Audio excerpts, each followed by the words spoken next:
Magandang araw po, mga kamangkuling balita. Ako po muli, si Brother Alvin Ferrer, mula po sa Department of Labor and Employment, National Capital Region, Kakanabang Labor Office. Ngayong pong araw nito ay natasa na naman po tayo ng aming opisina upang mag-interview ng isa sa mga naging beneficiary ng Technical Advisory Visit. Ating pong interviewin si Yusik sa mga naging attendant ng ating pong orientasyon na ito. Samahan niyo po ako.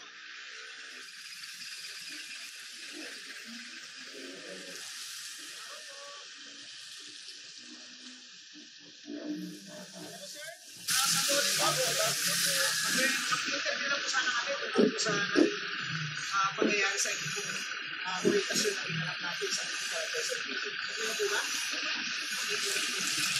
Ay, salamat po. Yung ikwento ulit kung paano po kayo nakapabilang sa orientasyon ng DOLE? Simula po nang napanyayaan ako ng DOLE na dumalo sa mga Technical Advisory Visits ay ang laki na naging impact nito sa buhay namin, sa negosyo namin. Noong una, parang nag-aalinlangan na ako ng malaki kasi sino pa naman kami, diba? Wala pa naman ako maraming empleyado. Kasama ko lang mas maliit lang din yung negosyo namin. Balit dahil nga ito ay panawagan ng gobyerno, dumalo naman ako.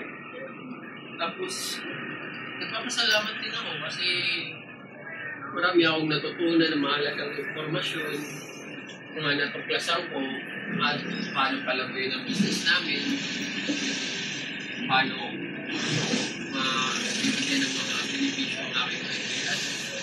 Kasi hindi ko alam na meron palang parapol.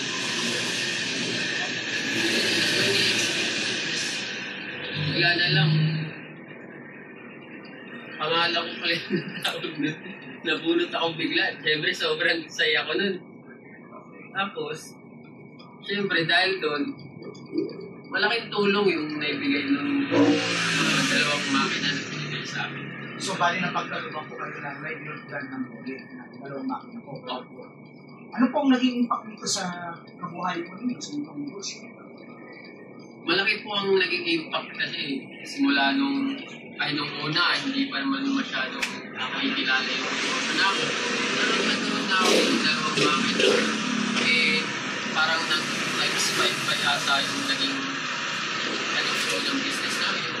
Ikot yung pera sa amin, tuloy lang. So, sa kasalukuyan, napapakita ba yung mga makina sa ito? Parang sa ngayon, nagagamit ko namin kung gumagawa kami ng mga plans. So, meron natin po kayo mga test na nagre-refer din po mga pinapa-refer din sa amin.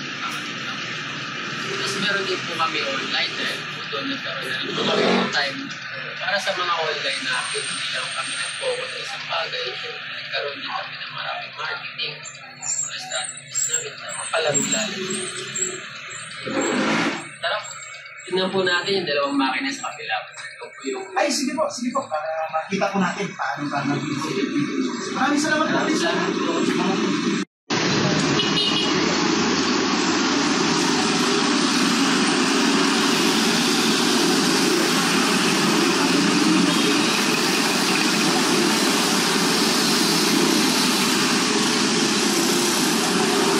So, isa lamang po si Sir Yossi sa mga nabigyan at